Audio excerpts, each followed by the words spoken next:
সব সময় একটা কথা মনে রাখো, তোমাকে দুনিয়ার থেকে চাইতেই হবে, দুনিয়ার ছাড়তেই হবে, আখেরাতে তোমার আল্লাহ তাআলা তোমাকে জবাব দিতে হবে। কোরআন হাদিসের সার কথা এটাই, মানুষের দিলের ভিতরে আল্লাহর ভয় পয়দা হোক, দুনিয়াতে থাকা অবস্থায় সে আখেরাতের প্রস্তুতি নিয়ে আসো, এটাই হলো আমাদের মাকসাদ। আর আল্লাহ তাআলা সেটাই চায়, এবং এই বুঝ দেওয়ার জন্য আল্লাহ তাআলা নবী রাসূলকে পাঠাইছেন। এই বুঝ দেওয়ার জন্য আল্লাহ তাআলা কোরআন হাদিস নাযিল করছেন, কোরআন নাযিল করছেন। এই জন্য মরহুম শামসুদ্দিন সাহেব আল্লাহ পাকের বান্দা, আল্লাহকে নিয়ে গেছেন, ওনার ব্যাপারে পরিচয় দেওয়ার আর কিছুই নাই। আমি অনেকদিন এই মসজিদে ছিলাম, 70 বছর এখানে ছিলাম। এই মসজিদের সভাপতি, সহসভাপতি উনি ছিলেন। এর আগে ওনার বাবাকে দেখি নাই, মরহুম সুলাইমান ব্যাপারী সাহেবকে দেখি নাই, বাচ্চা হাজির মুখে অনেক কথা শুনছি। এই মসজিদের হাত লেগে উনি ধরছেন, মানুষে করার ক্ষেত্রে অনেক চেষ্টা ফিকির করছেন। আল্লাহ পাক যেন ওনার এই কোরবানিকে কখনো মঞ্জুর করে নেন, আল্লাহ পাক যেন ওনার মেহনতকে কখনো মঞ্জুর করে নেন, এবং ওনাকে যাতে আল্লাহ পাক মাগফিরাতে কুল্লি নসিব করেন, জান্নাতুল ফেরদাউসের উঁচা মাকাম আল্লাহ পাক নসিব করেন। আর ওনার জানাজার থেকে আমরাও শিক্ষা নিই। এটা বাদশাহ হারুনুর রশিদ সারা দুনিয়া বাদশাহ ছিলেন, উনি যখন দুনিয়া থেকে চলে যান তো তার ছেলে মেয়ে এবং উনি থেকে ওসিয়ত করছেন যে আমার ইন্তেকালের পরে কাপড়ের ভিতর থেকে আমার দুইটা হাত দুই দিকে বের করে দিবা। জিজ্ঞাসা করলো যে এই কথা কেন বললেন আপনি? মানুষ তো মারা যাওয়ার পরে হাত এসে গুছায় লাশের ভিতরে, কাপড়ের ভিতরে ধরে দেয়। তো মানুষ যাতে এই কথা শিক্ষা পায়, মানুষ যাতে বুঝে যে সারা দুনিয়ার বাদশাহ হারুনুর রশিদ কত crore crore billion billion trillion টাকার মালিক, কত দুনিয়ার বাদশাহ ছিল, আজকে দুনিয়ার থেকে দেখো সাদা খালি হাতে এসেছে। মানুষ দেখবে, বুঝবে এবং শিখবে, এবং আখিরাতের প্রশ্ন নিবে, দুনিয়ার মোহকে পরিত্যাগ করবে। আর শামসুদ্দিন সাহেব আলহামদুলিল্লাহ দুনিয়াতে জন্মগত ভাবে অনেক সম্পদশালী ছিলেন, প্রতিষ্ঠিত ছিলেন। দুনিয়ার সবকিছু ফেলে আজকে উনি দুনিয়ার থেকে চলে গেছেন, তার জীবদ্দশা সবকে জারি হিসেবে মসজিদ করে গেছেন। আল্লাহ পাক যেন তাআলা মসজিদকে আবাদ রাখেন, এবং মসজিদকে আল্লাহ তাআলা যেন হেদায়েতের জোরে এসে কবুল মঞ্জুর করে নেন, এবং তার ছেলে মেয়ে সন্তানাদি নাতিরাতকে যাদেরকে আত্মীয় স্বজন ব্যক্তি সবাইকে যেন আল্লাহ তাআলা ধৈর্য করার শ্রবণ করার তৌফিক নসিব করেন। আমাদের অত্যন্ত পরিচিত আমাদের বড় লোক মসজিদের ইমাম সাহেব, সম্মানিত খতিব সাহেব মুফতি মিজানুর সাহেব আসছেন। অনেক লোক আস্তে আস্তে উল্লিখিত কথা বলবেন, এরপর হলো আত্মীয় স্বজন কিছু বলবেন।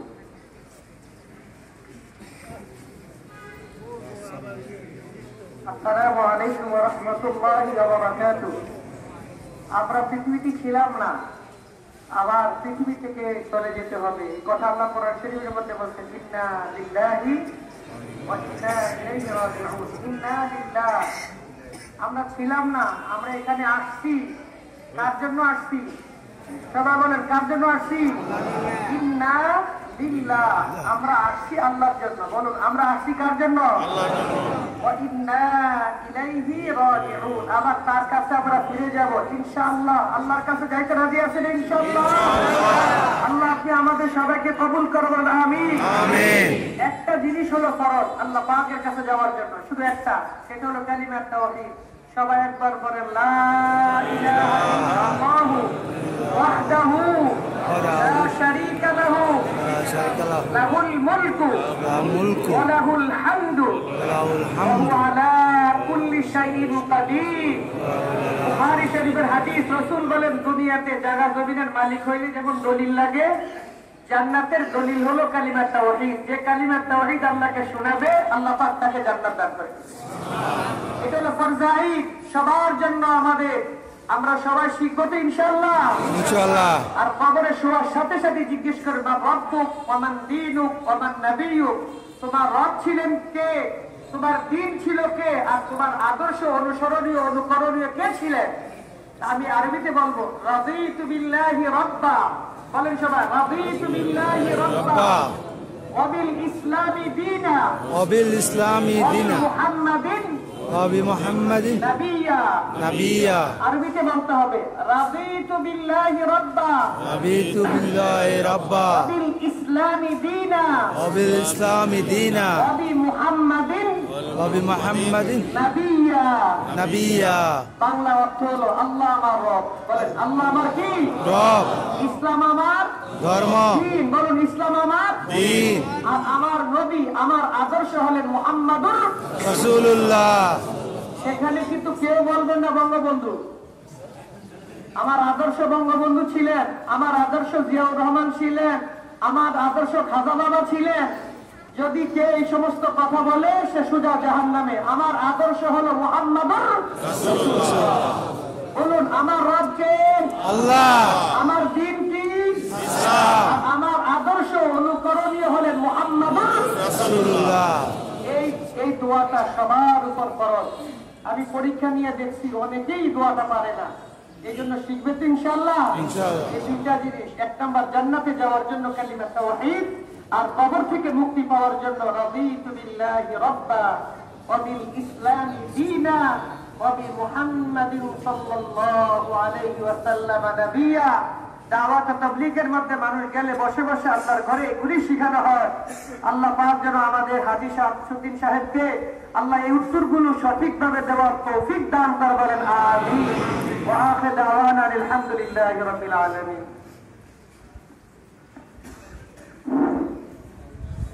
এখন আপনাদের সামনে মরহুমের প্রতিষ্ঠিত মসজিদে সুলেমানের ইমাম ও খতিব মোহাম্মদ এনামুল হক সাহেব আপনাদের উদ্দেশ্যে কিছু বলবেন। মোহাম্মদ এনামুল হক সাহেব। আসসালামু আলাইকুম ওয়া রাহমাতুল্লাহি ওয়া বারাকাতুহু। রোদ্রের মধ্যে দাঁড়ায় আছে, সংক্ষিপ্ত করেন। আলহামদুলিল্লাহ, বেশি কথা বলবো না, একেবারে সংক্ষেপে ওনাকে নিয়ে শুধু একটা স্মৃতিচারণ করে আমি আমার কথা শেষ করব।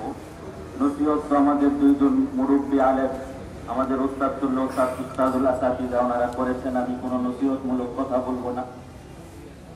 আমি শামসুদ্দিন সাহেবকে যেমন দেখেছি সেটা আপনাদের সামনে সংক্ষেপে একটু বলার চেষ্টা করব। উনি একজন দিনদার মানুষ ছিলেন, নামাজি মানুষ ছিলেন।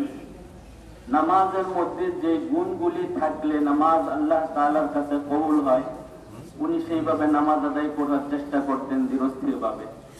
নামাজের মধ্যে ওনার তাড়াহুড়া ছিল না।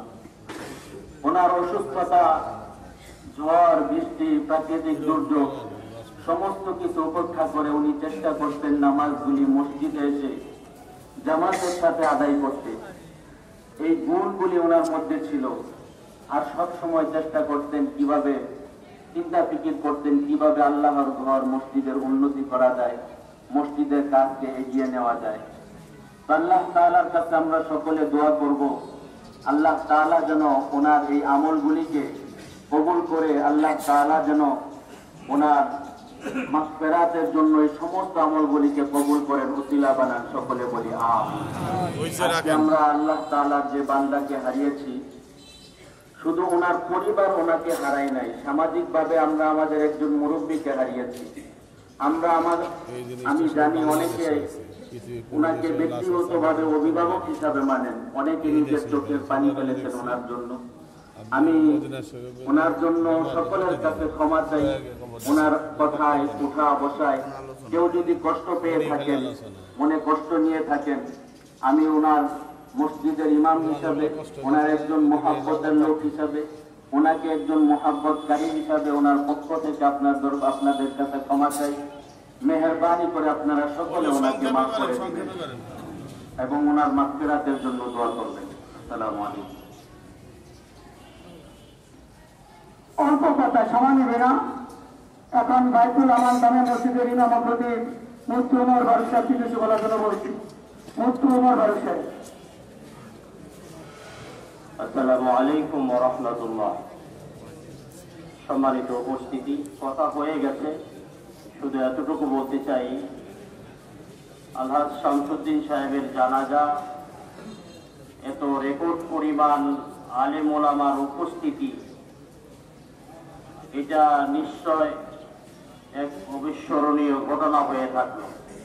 এই রাজকীয় জানাজা আল্লাহ পাকের দরবারে অবশ্যই কবুল হবে। এই জানাজার থেকে আমরা এটা আশা করতেছি যে আল্লাহ পাক ওনাকে অবশ্যই মাফ করে দিবে। সবাই বলে আমিন। সর্বোপরি কথা হলো, উনি একজন ইসলামের ধারক বাহক ছিলেন, আলেম ওলামাদের প্রিয় একজন ব্যক্তিত্ব ছিলেন, যার ফলশ্রুতিতে আজকে এত আলেম ওলামা এখানে উপস্থিত হয়েছে। আল্লাহ পাক এই সমস্ত আলেম ওলামাদের খাতিরে, ধর্মপ্রাণ মুসল্লিদের খাতিরে এই রাজকীয় জানাজার ওসিলায় আল্লাহ পাক ওনাকে মাফ করে দেয় ইনশাআল্লাহ। এখন আপনাদের সামনে মরহুমের ছেলে সাফকাত আহমেদ কিছু বলবেন। সাফকাত আহমেদ। আসসালামু আলাইকুম রহমতুল্লাহি ওয়া বারাকাতুহু। আপনাদেরকে সবাইকে আমি আন্তরিকভাবে ধন্যবাদ জানাচ্ছি আমার বাবার জন্য জানাজায় আসার জন্য, বেসিক্যালি দোয়ায় সামিল হওয়া। আমি আসলে খুব বেশি সময় নিব না, শুধু এতটুকুই বলতে চাচ্ছি যে আমার বাবা এই এলাকারই সন্তান, এখানেই তার জন্ম, বেড়ে ওঠা। তো এখানে আপনাদের চলার পথে যদি কারো কাছে কোনো ধরনের ভুল হয়ে থাকে আপনারা নিজ মনে ক্ষমা করে দিবেন মানুষ হিসাবে, এবং সাথে সাথে আমরাও আমাদের জন্য দোয়া করবেন আমরা যেন এই সব সহ্য করতে পারি। এডিশনালি যেটা হচ্ছে, যদি তার সাথে কারো ব্যক্তিগত কোনো লেনদেন থাকে বা কোনো ধরনের কোনো বিষয় থাকে, দয়া করে আমাদেরকে জানাবেন। আমরা পারিবারিকভাবে চেষ্টা করবো আপনাদের এই লেনদেনগুলোকে মীমাংসা করে দেওয়ার জন্য। সবাই আমাদের জন্য দোয়া করবেন। আসসালামু আলাইকুম রহমতুল্লাহ।